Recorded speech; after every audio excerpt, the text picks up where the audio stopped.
Fake HOA pretended to be toy designers. Clerk sold them defective toys without return. Have you ever wondered what happens when arrogance meets justice in the most unexpected places?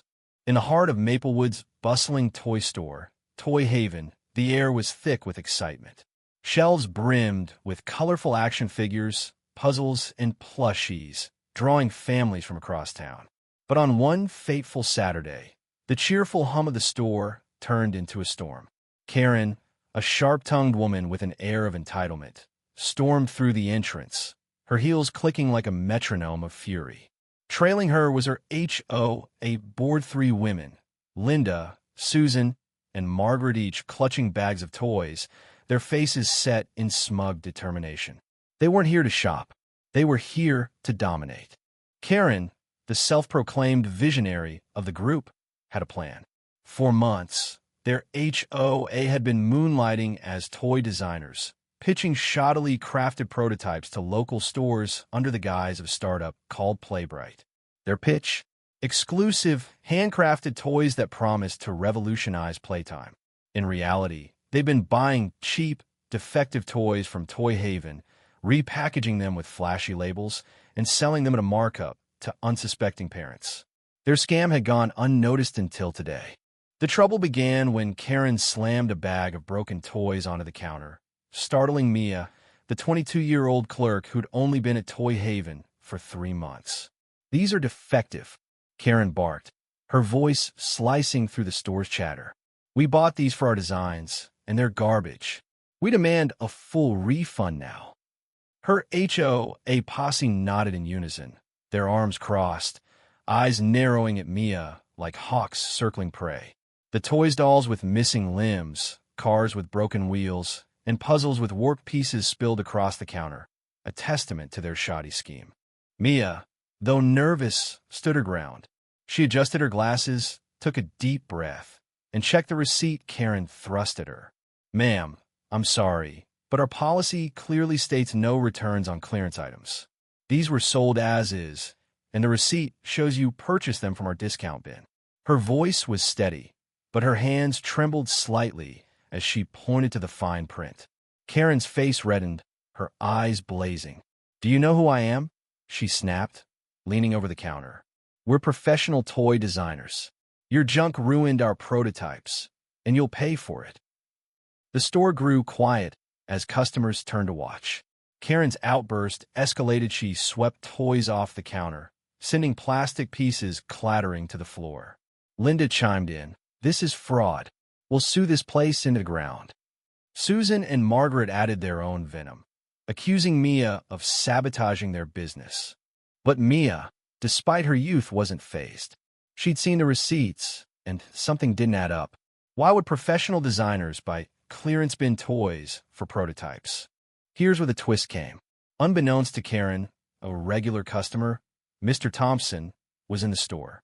A retired toy engineer with decades at a major company. He'd overheard Karen's pitch to another store months ago and grown suspicious. Now, standing near a display of model trains, he stepped forward, his voice calm but commanding. "Excuse me," he said, holding up a phone with a photo of a Playbright Toya repackaged, defective doll he'd bought for his granddaughter. "These designs of yours are just relabeled clearance items from this store. I've been tracking your sales. You're no designer series scammers." The crowd gasped. Karen froze, her mouth agape, as Mr. Thompson laid out the evidence. He collected photos, receipts, and even a recorded pitch where Karen boasted about Playbright's exclusive toys. The HOA scam was unraveling in real time. Karen tried to pivot, stammering, "You don't understand. We're innovating." But the crowd wasn't buying it. A mother holding a toddler shouted, "You sold me a broken puzzle for $50. Another customer waved a cracked toy car, yelling, "This came from your premium line." The confrontation reached its peak as Karen, desperate to save face, doubled down. She grabbed a toy from the counter, a mangled action figure, and hurled it at Mia, screaming, "You're ruining us." The figure hit a shelf, knocking over a display of board games. The crash echoed, and the crowd erupted in boos.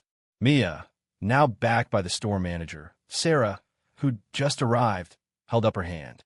"Ma'am, you need to leave, or we're calling the police," Sarah said firmly. Karen's defiance crumbled. Her HOA posse, sensing the tide turning, began to slink toward the exit. Linda muttered, "This is your fault, Karen," as she abandoned her. Susan and Margaret followed, leaving Karen alone at the counter, surrounded by the wreckage of her scam-broken toys, scattered boxes, and accusing stares. Mia, with a quiet strength, began gathering the evidence: receipts, photos, and Mr. Thompson's testimony. "We're filing a report," she said, her voice unwavering. "You can't scam people and expect to walk away." Karen's empire of lies collapsed. The crowd's murmurs turned to cheers as Sarah escorted her out. Karen's head bowed, her bravado shattered. Word of the incident spread like wildfire. By Monday, Playbright's website was down, their social media accounts deleted. Local news picked up the story, exposing the HOA's scheme to the entire town. Parents who'd bought their overpriced toys demanded refunds, and the HOA faced legal scrutiny.